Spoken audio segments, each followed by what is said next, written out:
All right, guys, I just picked this car up. This is my 2013 Tesla Model S 85. I just picked this up from the auto shop. I'll kind of give you the backstory here, but this has been my project car. I picked this up in December. We're now in March of 2024, so I've had it for almost 3 months or so.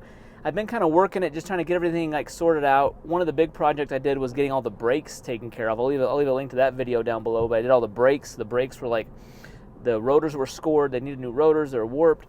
Needed new pads. The parking brake needed new pads as well.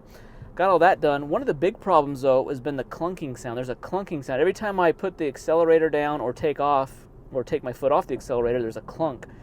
And one of my fears was like, oh, okay, that subframe is cracked and the motor mounts are like loose. Well, I took it into Tesla a few weeks ago to finally figure out what the deal was, and they're like, the motor mount bushings are, as they said, are completely blown out, is what they said. Like, blown out? How does that happen? Their fix was to replace the entire drive unit. The drive unit is like the motor, inverter, kind of the whole propulsion system of the car. They would replace that. And they quoted me originally, it was $7,500 out the door. That included labor and tax. The drive unit itself was $6,000. And I'm like, well, that's a lot just to fix like a clunking sound. But this has 157,000 miles on it.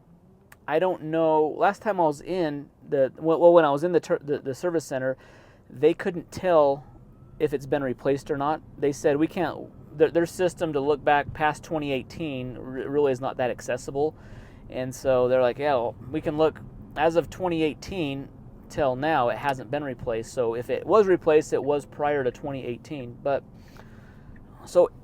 There's also, now that I fixed the brakes, there's also a little bit of like a milling or a whine, kind of a little bit of a sound out of the motor, and that's common with these older Teslas, 2012, 2013, some 14s. Tesla did not use a ceramic bearing in the motor and so like if there's coolant that's leaked into the motor compartment, it could cause like a degradation of the bearings. The bearings start making sounds, and that's what I'm hearing, and so it might need a motor or drive unit replacement, but it still drives fine. So I was talking with a guy, and I did a video on this, but I found a shop that like is non-Tesla. They're just a repair shop, automotive repair shop, but they're authorized by Tesla to do repairs, and they would do the bushing work. Press out the old bushings, put in new ones. There's 4 bushings, and they would do that, and they could do that without replacing the motor, and it'd be cheaper. But I got the quote back earlier this week, and the guy called me up and said, hey, it's going to be $2,100 to drop the subframe, replace the bushings, put new ones in, and put it all back together. When I talked to him, I'm like, well, I don't know. I mean, it's cheaper than paying Tesla $7,500 to do it. So I'm like, yeah, go ahead and do it. Get started. The next day after I told him that, I called him back up like, hey, you know what? After thinking about that, after crunching some numbers, I don't know if it makes sense to invest $2,000 in just new bushings when the entire drive unit could fail on this at some point in the near future. I mean, I don't know if it could be next month or it could be a couple years, but the drive unit at some point will need to be replaced, and that $2,000 sunk into the bushing replacements is really going to be just kind of like lost money at that point. So I told them, you know what, is it possible to cancel? Because they had to order the bushings from Tesla. They're like, yeah, it's going to take a week to get them, and then we'll put them in. He's like, I don't know if we can cancel them or not. I'll call them and let you know. So 2 days later, today, they call me like, yeah, we can't cancel the order. They're going to send them to us. And so, if you don't want to go through with it, we do have to charge like kind of a restocking fee. And so they charge me 25% of the cost of the parts to basically not go through with it. So I paid about just over $300 for that company to do like a diagnosis and order parts that we didn't really end up using. Which I'm not happy about, obviously. I'm not happy to pay for really for nothing. But what was interesting, guys, is yesterday when I decided that I wasn't going to do the bushing replacement, I scheduled service with the Tesla service center to replace the drive unit. And in the notes I put down, I want to do the drive unit replacement that was previously recommended a couple weeks ago. So they looked back over the notes. They created an estimate. The total out the door cost to do the drive unit replacement now went down to $6,300 out the door. So $1,200 less than it was 2 weeks ago. However, the part numbers had changed, and the one that they're quoting me now is for a remanufactured part, large drive unit, large rear drive unit. This is only rear wheel drive, so I only have to worry about the one drive unit in the rear. I'll show you the part numbers here. The one they quoted previously was a little different. It didn't say remanufactured on the first one, which was $7,500. There was no remanufactured note on that part number, but I messaged them and said a couple weeks ago, is this a remanufactured unit or is it brand new? And they're like, oh, it's remanufactured, but it didn't say it was remanufactured. So the one that I have scheduled to put in it, I have next Wednesday I'm going into Tesla to get the drive unit replaced. They're putting in a remanufactured drive unit, but it has the part number with the letter U at the end of it, which is their latest revision of the drive unit. They've had several revisions of the drive unit because they've keep having these failures.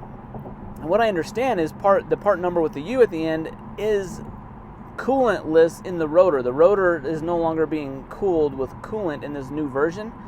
I don't know if you guys know anything about that. Let me know, but nevertheless, it still comes with a 50,000 mile 4-year warranty on the drive unit that Tesla's going to put in this. So even if whether it's newer or remanufactured, it still has the same warranty, which is great. This company that I just picked my car up from, they're like, yeah, well, we can do the drive unit replacement for you. Like, we can order parts, and the guy quoted me from ordering a brand new drive unit from Tesla, $10,700. And I'm like, dude, no way, bro. Tesla quoted me $7,500. Yesterday they quoted me $63,000. I'm going with the $63,000. I'm not going to do $10,700. And he wasn't even sure about the warranty. I'm like, is it warranted through you? How does that work? He's like, yeah, I don't really know actually. And so, okay, all of that's kind of the backstory, what's happened up to this point with this car. So it is going in. It's getting the drive unit replaced. I'm going to be paying about $6,300 for the full drive unit replacement with the updated part number, which I think is good. I don't think I'm going to have to worry about it, at least for 4 years. 50,000 miles or 4 years. So it's kind of cool that at least have a new warranty period on the drive unit. And I don't have to worry about spending $2,000 on bushings when the drive unit itself could fail, because the bushings are really, I haven't heard a lot of bushing failures. I don't know why this one's failed like that, but they did, and it needed new ones. And I'm not sinking $2,000 into just bushings. I can put that towards the cost of a new drive unit, and this thing would be pretty good. I guess the only other thing I have to worry about is the high voltage battery at some point needing replacement or refixing or reselling, things like that. So guys, I'm just curious what you guys would do or what your comments are on this. So what I'm deciding to do is not fix the bushings, just get a new drive unit put in this thing. I paid $10,500 for this car. I've put a little bit more money into that with the brakes and so forth, but another $6,300 is really, it's not too bad when you're thinking about the cost of this car new. This thing was close to $90,000 new, and I'll be into this thing probably under around $17,000 with a brand new drive unit. I don't think that's horrible. It still has the free supercharging. So that's kind of the option I'm going with. If there's another option, let me know. I just think that's probably the best way to go, just to not have to worry about the drive unit for the next 4 years. Guys, so I'll keep you updated on the drive unit replacement. I'm not going to record that at the Tesla Service Center, but I'm just going to, as I take it down there and get it back, the part numbers, see if anything changes. If Tesla doesn't have any remanufactured units available, then they'll put a new one in. So I'll keep you updated on that. Leave your comments down below, guys. Hit that thumbs up, subscribe to the channel. See you in the next one. Thanks for watching.